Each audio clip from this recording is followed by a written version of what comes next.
So ayun, okay, KGX, kamusta tayong lahat? Ang dami kasing issue regarding doon sa sinasabi na nag-sell na daw si Michael Saylor ng Bitcoin. So dito sa Watchers Guru lang ang tinitingnan natin dito. Kasi kung titingnan natin, maraming site na pwedeng mong pwede ka mag-check no regarding sa kung paano ka mag-trade sa crypto, di ba?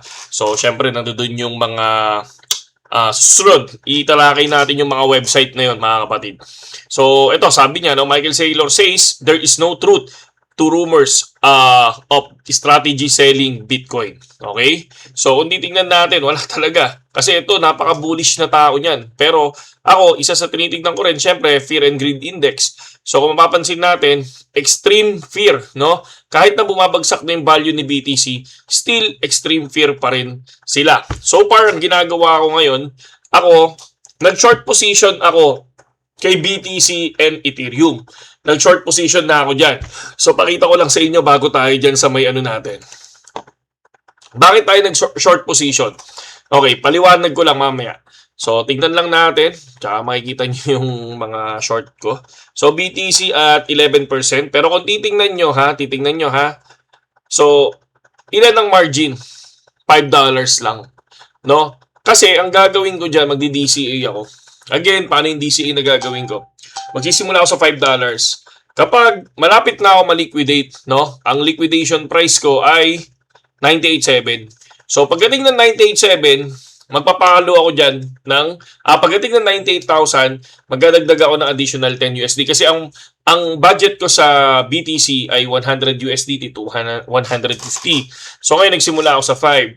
So, ang gagawin ko, pagdating ng 98, maglalagay ako dyan ng additional 10. So, magiging 15 na yung ating margin sa USDT and sa margin natin. And ang mangyayari niyan, yung mismong 98 na yan, lilipad dyan, magiging 103 na 102. So, pagdating naman sa 102, kunyari, umangat ulit si BTC, mag-DCA ako of another $10 ulit sa 102. And pagdating, kunyari, pumasok ng 110 at na-reject siya ng 110, ayun, maglalagay ako ng additional $20 or $30 kay BTC. Kapag umangat pa, okay, DCA ulit. Ganun ang gagawin ko. Magsisimula ako sa mababa. Ganun din kay Ethereum. So, kung titingnan natin, kailangan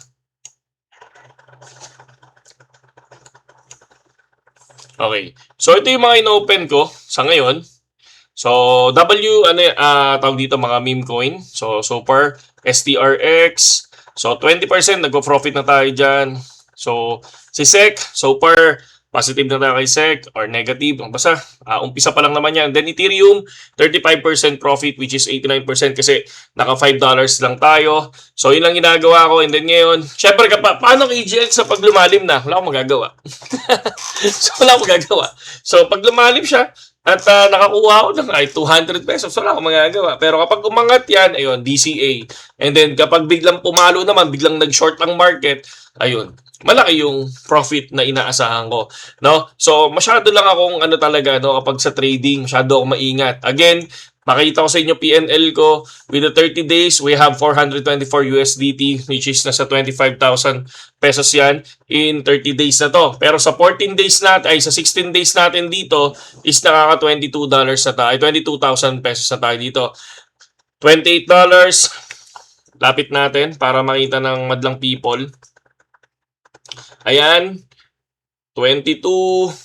So, total ba, 100, total ROI, 128%. Unrealized profit ko is $3. Ayun yon yung ongoing trade na pinakita ko sa inyo sa future. So, ngayon, eto siya, no? $28.52, negative 8 ako nung every Tuesday, natatalo ako. Okay? Every Tuesday. Pero dito, $24, $24, $20, $28, $6 pa lang today. Okay? So, hindi ako yung tipong masyadong malaki mag-trade. Again, hindi ako ganun. So, talagang pinapakita ko sa inyo na kahit maliit ang margin or puhunan is meron din kahit papaano na profitable, di ba, sa cryptocurrency. Hindi katulad nung iba na pinakikita natin na sobrang laki ng mga margin, nakakatakot. Ako, yun yung sinanay ko sa sarili ko na hindi ako naiinggit sa ganun, no? Doon lang ako sa dahan-dahan kasi yun lang yung kaya ko mawala. 'Di ba? Meron akong 2,000 pesos na every month, no, na puhunan, tapos ayun yung papalaguin ko. And then wini-withdraw ko yan. And then Ano ulit yung tinitrade mo kay GX? Yung 2,000 pesos ulit na yon. Kaya kung titingnan nyo, bakit ang liit ng profit, di ba, na $6? Pero tingnan, 28, 20, minsan ganyan lang, no? So, talagang ganun. Yun lang ang kaya kong ilagay sa future. Dahil for me, ang future is katiting, for me, gambling din talaga ang future, no? So, kahit na may technical analysis, may fundamentals, di ba? For me, kasi talagang totally iba ang future, di ba? Talagang isang tweet lang ni President Donald Trump, nako, Diyos ko po, di ba? Kaya ang dami mo i-consider once na pumasok ka sa future trading. So, meron kang market cap, meron kang ETF inflow and outflow, meron kang Twitter, ito yung Watchers Guru, 'di ba? Ang dami niyan, tapos ang dami Bitcoin Fear and Greed Index, and then technical analysis. Syempre kasama din yung market cap. Ang dami mo tinitingnan bago ka mag-entry sa future trading. Okay? So ngayon, kung titingnan naman natin dito, okay? Taas natin. Taas lang natin. Okay.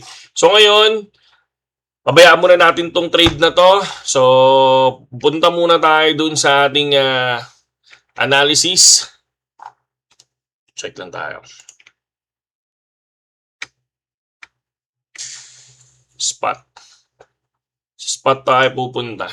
Kasi nandito yung aking guhit bata. Okay. So sa spot, ito yung sinasabi ko sa inyo sa 1 week time frame. Kung titignan po natin yan, ayan po yan, no? Ito yung ginawitan nating mga points, no? 1, 2, 3. So, ito ngayon, itong area na to, so bukas, kapag ito hindi umangat dito sa area na to, nasa 100,000, no? Possible, no? Possible for me, talagang magkakaroon ng market down. Okay? Hanggang saan yung market down na nakikita natin? Pwede naman nating hanapin dito sa area na to. Pwedeng dito sa 86, no? Pwede dyan, sa 86 na yan. Pwedeng 86,500. Pag pumunta ka naman sa 4 hours time frame, pwede ka rin maghanap. Di ba? Pwede rin naman maghanap sa 4 hours time frame. Check natin. Saan na yun? Okay. Masyadong malayo.